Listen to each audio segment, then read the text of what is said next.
Before anarchism became a catalog of historical figures, street imagery, or political legends, it was first a shockwave in the realm of ideas.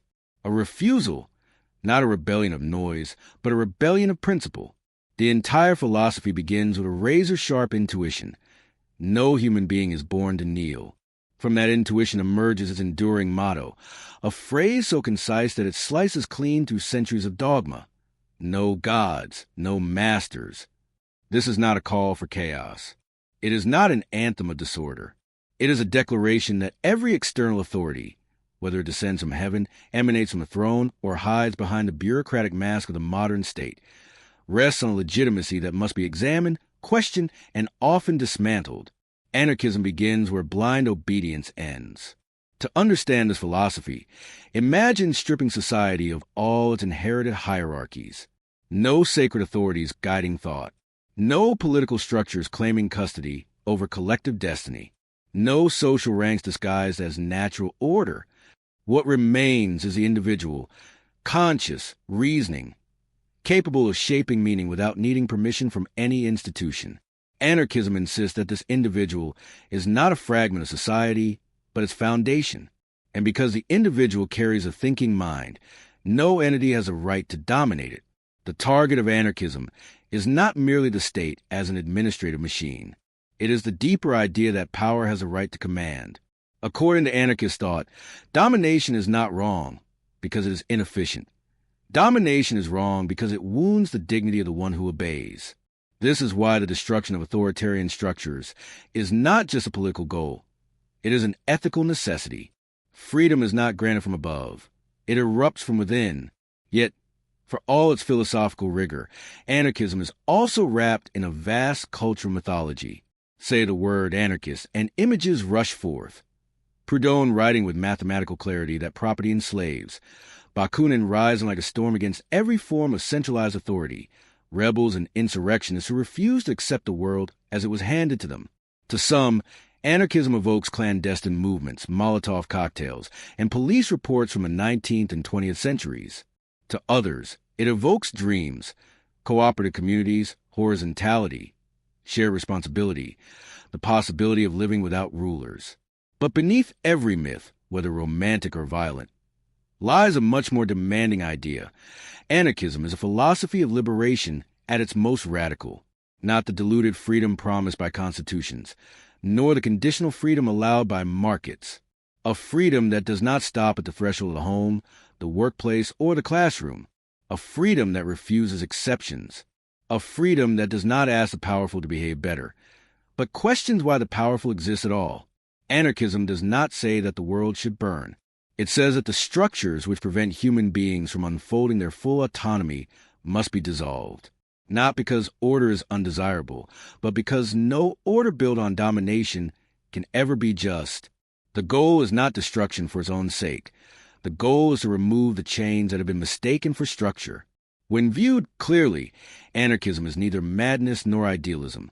It is a wager on the human capacity to shape life without chains. It suggests that once authority is removed, individuals are capable not only of surviving, but cooperating, creating, and flourishing in ways that centralized power has always feared. It is a philosophy that begins by rejecting every imposed master and ends by asking us the most unsettling question of all. If no one has a right to rule you, why do you still obey? If anarchism is a flame, then the spark that ignited it was the intellectual earthquake of the late 18th century. The French Revolution and the Enlightenment did more than topple kings or rewrite constitutions. They redefined what a human being is. They shattered an ancient worldview in which individuals existed only as subjects, pieces on a board controlled by monarchs, priests, or cosmic order. Suddenly, and almost violently, the individual stepped into the light as an end in himself. The revolution proclaimed that liberty, happiness, and personal fulfillment were not privileges granted by authority, but inherent rights belonging to each human being. The individual was no longer a pawn of the state. The state was supposed to serve the individual. This reversal was seismic. It transformed the old hierarchy, where people existed for the kingdom, into a new vision. The kingdom exists for the people. And beneath that shift lay a deeper philosophical current inherited directly from the Enlightenment. The thinkers of the Enlightenment believed perhaps with a touch of audacity, that the human mind was capable of charting its own path. Reason was not a gift handed down by clerics or rulers. It was a natural faculty belonging to everyone. If a person could think, then he could judge. If he could judge, he could choose. And if he could choose, then he could govern himself without needing a shepherd. This idea, so simple today, was once enough to terrify thrones. But the Enlightenment's celebration of reason hid an inner tension, one that would haunt every political vision that came after. Human beings, these newly emancipated individuals, are not made of a single instinct. They are pulled toward generosity and solidarity. What early philosophers saw as a social impulse, the urge to contribute, to build, to uplift others. Yet, in the same heart, another force beats, the instinct to preserve oneself, to secure comfort, safety, and resources. This second impulse often crystallizes around the notion of property. Thus the paradox. Freedom promised universal emancipation, but human nature is suspended between altruism and egoism. The revolution elevated liberty to a sacred principle, but liberty itself carried a fracture line. The more individuals sought to protect what they owned, the more they required systems of authority to enforce those protections. The Enlightenment declared the human being rational and autonomous, but also revealed how easily autonomy could slide into ownership and ownership into hierarchy. The revolution renewed the concept of the state as well. It was no longer the monarch's private machinery, but an institution supposedly built to serve the collective. Yet, once individuals viewed property as essential to their self-preservation, the state became entangled with the task of protecting it. The Enlightenment gave birth to a rational individual. The revolution engraved his rights into law. But the same process created a new guardian, an authority that would soon rebuild forms of domination in a more modern shape. The philosophical origins of anarchism lie precisely in this contradiction. The Enlightenment believed in human reason. Anarchism asked what happens if individuals truly follow that reason to its ultimate conclusion. The revolution exalted liberty. Anarchism wondered what liberty means once it collides with ownership. The thinkers of the 18th century opened the door to autonomy. Anarchism walked through and saw that something fundamental still stood in the way. Every modern debate about freedom echoes this fault line, the generosity that binds us together versus the instinct that isolates us. The Enlightenment trusted that reason could balance these forces. Anarchism argues that such balance is impossible so long as authority exists to favor one instinct over the other. And so, in the birthplace of democratic ideals, a quiet question emerged. If individuals are rational enough to govern themselves, why should any external power govern them at all? The French Revolution enshrined two principles side by side, as if they were twins born of the same ideal, liberty and property. In the Declaration of the Rights of Man, these values stand shoulder to shoulder, as though protecting one were the natural extension of protecting the other. But placing them together in the same breath quietly planted a contradiction at the heart of modern politics. How can the freedom of all coexist with the unlimited right of a few to possess? This tension was immediately visible to William Godwin, one of the earliest thinkers to draw a line between the promises of the revolution and the philosophy it claimed to inherit. If human beings are rational, he argued, if they truly possess a capacity for independent judgment, then no external authority has a right to command them, not kings, not parliaments, not even the democratic majority.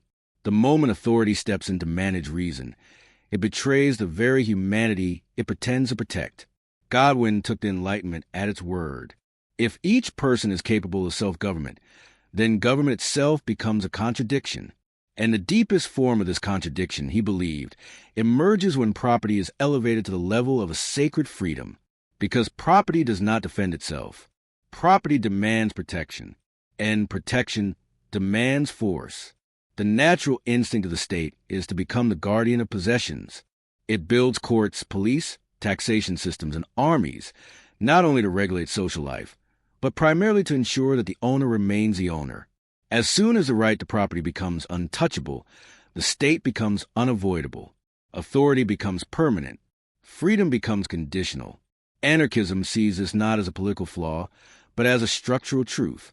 Where property is absolute, freedom cannot be. not because owning something is inherently oppressive, but because protecting access to profit requires a hierarchy of force. When someone possesses more than they need, someone else must possess less than they deserve. The state steps in to stabilize this imbalance, claiming neutrality while actually preserving the asymmetry upon which its power depends. In this view, the freedom guaranteed by the revolution is a partial freedom, a surface-level liberty that applies until it collides with the economic privileges of those who own enough to require protection. As long as property is treated as sacred, liberty becomes a scripted performance rather than an authentic condition. You may speak freely, but not if your speech threatens capital. You may move freely, but not if your movement interferes with ownership. You may think freely, but not if your thought becomes a threat to those who benefit from the system. Anarchism pushes this contradiction to its logical endpoint. A society that protects property before it protects people cannot claim to be free. And it makes a crucial distinction. The problem is not personal possessions, the objects we use or the tools we rely on. The problem is property that generates profit without labor, property that allows one person to benefit from the work of another. This kind of ownership does not just coexist with inequality, it manufactures it. As long as lucrative property exists, genuine freedom remains out of reach. The moment a structure must be built to defend profit, a chain of authority forms. That chain becomes a state. And once the state exists to protect the interests of a minority, it inevitably limits the freedom of the majority. Thus, the core contradiction inherited from the revolution remains unresolved. When liberty and property are equated, liberty becomes a shadow cast by property, and never its equal. To anarchist thought, the state is not a neutral referee standing above society. It is not the benevolent guardian imagined by political textbooks, nor the impartial caretaker promised by constitutional democracies. The state is an instrument built with a specific purpose, and its true allegiance has never been to the individual. Its loyalty is to property. This is why anarchists describe the state not simply as flawed, but as a structural enemy of freedom. Its institutions, courts, police, bureaucracy, legislatures, claim to uphold the rights of all citizens, yet in practice they exist to ensure the stability of ownership. The state does not protect people from oppression. It protects the conditions that make oppression profitable. It does not prevent domination. It organizes it. Modern ideology teaches that equality before the law is the foundation of justice. But anarchism exposes the illusion embedded in that promise. Legal equality is a fiction that floats above a landscape of deep economic inequality. Two individuals may stand equal before a judge, but not before the world. One may own land, capital, or entire industries. The other may own nothing but time and labor. When the law treats them as equals, it does more than misrepresent reality. It legitimizes its distortion. Equality of rights becomes a mask that conceals inequality of conditions. The state does not level the playing field. It sanitizes the imbalance. And yet, nations proudly display a motto that seems to promise the opposite: liberty, equality, fraternity. A trinity of ideals, engraved in stone, repeated in schools, invoked in ceremonies. But anarchism argues that the order of these words reveals a betrayal. Liberty comes first, as if freedom could emerge without real equality. Equality comes second, as if it were a consequence rather than a precondition. Fraternity arrives last, as if human solidarity were a poetic supplement rather than a foundation of social life. Anarchism reverses this order entirely. Fraternity, equality, liberty. Fraternity first. The recognition that human beings are bound together, not as competitors, but as participants in a shared existence. Without this basic ethical commitment, society becomes a battlefield disguised as a marketplace. Equality second, not equality of rights, but equality of conditions, economic, material, and social. Not the empty promise that everyone is equal before the law, but the concrete reality that no one has the power to dominate another. Only after these foundations are in place can liberty emerge, not the ornamental liberty of slogans, but live freedom that does not depend on state permission or property-based hierarchy. In this reordered triad lies a philosophical revolution. It declares that freedom is not the starting point of political life. It is the result. A society that prizes liberty while tolerating vast inequality is like a house built on sand. The structure will stand only as long as someone is crushed beneath it. The state, by protecting property first and individuals second, perpetually inverts these priorities. It speaks the language of liberty while enforcing the logic of ownership. It preaches equality while policing inequality. It celebrates fraternity while sustaining systems that tear people apart. Its contradictions are not accidental. They are architectural. The state cannot serve freedom because its very design places freedom beneath property and property beneath power.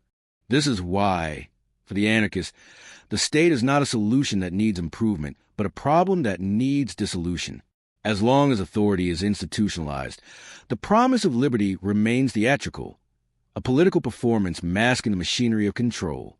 Freedom does not grow in the shadow of the state. It grows only where that shadow disappears. When Proudhon declared that property is theft, he was not attacking the simple possessions that allow a person to live.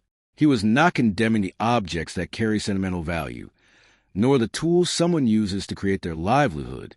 His target was far more specific and far more subversive. He was naming a form of property that grows without effort, reproduces without labor, and accumulates without participation. A kind of ownership that feeds on the work of others while demanding none from its holder. This is lucrative property, assets that generate profit simply by being owned. In everyday life, it hides in plain sight. It looks like a company whose shareholders earn more in a minute than their workers earn in a day. It looks like a building that remains empty while its owner collects rent elsewhere. It looks like a brand whose logo, detached from any physical effort, becomes a machine for extracting value. It looks like stocks, capital, factories, patents, objects that do not merely belong to someone, but produce for them. To anarchist philosophy, this type of property is not neutral. It creates a power relation where the owner acquires the ability to benefit from another person's labor without exchanging labor in return. One individual works, another accumulates. One invests time, the other receives dividends. One produces value, the other collects it. The transaction is legalized, institutionalized, celebrated by economic systems that call efficiency, innovation, or market dynamics. But beneath these technical terms lies a simpler truth. Lucrative property converts the work of many into the wealth of a few. This is why anarchism distinguishes so sharply between personal property and profitable property. Personal property allows a person to live. Lucrative property allows a person to live off others. Personal property sustains existence. Lucrative property sustains hierarchy. This distinction is often misunderstood, sometimes deliberately. Critics accuse anarchism of wanting to strip individuals of their homes, their tools, their cherished belongings. But anarchism defends these things precisely because they anchor autonomy. What it challenges is a form of ownership that creates dependency, subordination, and economic domination. Imagine two people. One owns a guitar, the other owns a chain of music companies. The first has an object, the second has a system. The guitar allows one person to play. The company allows another to profit from the creativity of tens of thousands. Anarchism asks why this asymmetry should be treated as natural, necessary, or just. The goal is not to dismantle personal life, but to dismantle the mechanisms that extract life from others. When lucrative property becomes a central pillar of society, it shapes everything around it. Laws evolve to protect profit rather than people. Cities reorganize themselves around investment rather than community. Labor becomes a necessity for the many and a distant abstraction for the few. Inequality ceases to be an accident. It becomes a design. The wealth generated by collective effort is siphoned upward through a system that treats profit as a right and survival as a responsibility. By challenging lucrative property, anarchism does not seek destruction but restoration. It seeks a world in which ownership reflects use, not exploitation, in which value flows to those who create it, in which work is no longer a means for enriching someone who does not participate in it. In this vision, property does not disappear. Only the property that transforms human beings into instruments of profit does. To understand the anarchist critique of power, one must first separate two concepts that modern political language constantly blends together: society and the state. They are often treated as if they were interchangeable, two names for one collective body. But anarchism insists that they are not only different, They are fundamentally opposed. Society is simple, organic, and grounded in the everyday. It is nothing more and nothing less than the network of individuals who live alongside one another. It is built from relationships, mutual agreements, customs, exchanges, and invisible but powerful bonds of social life. Society is a space where people negotiate meaning, create culture, raise families, share resources, and build coexistence. If society has a law, it is a law of association. Human beings choose to cooperate because living together is more fruitful than living alone. The state, however, is something entirely different. It is not an extension of society, but a structure that stands apart from it. Where society arises from individuals interacting with one another, the state arises from a need to control, supervise, and regulate those interactions. It places itself above the collective it claims to represent. It observes society the way a warden watches a prison yard, from a position elevated, separated, and shielded. This is why anarchists argue that the state is fundamentally exterior to society. It may speak in its name, but it does not share its position. By defining the rules, enforcing them, interpreting them, and judging them, the state constructs a vantage point no ordinary individual can occupy. It acts as though it were the guardian of the social contract, yet it is not a participant in that contract. It stands outside the agreement while claiming the power to enforce it. This structural distance produces a gradual but inevitable consequence. The state begins to develop interests of its own. These interests do not necessarily coincide with those of the individuals it oversees. In fact, the more institutionalized a state becomes, the more it grows its own logic, a logic of survival, expansion, and self-preservation. Its institutions must justify their existence. Its bureaucracies must secure funding. Its leaders must maintain authority. Its apparatus must remain indispensable. What begins as a structure built to serve society transforms into a structure society is required to serve. The shift is subtle but relentless. Laws are no longer written simply to organize communal life, but to maintain the machinery that produces laws. Public institutions begin to function less as tools for citizens and more as fortresses protecting themselves. The police force ensures public order, but first and foremost it ensures the authority of the state. The courts arbitrate disputes, but also uphold the legitimacy of the legal framework that empowers them.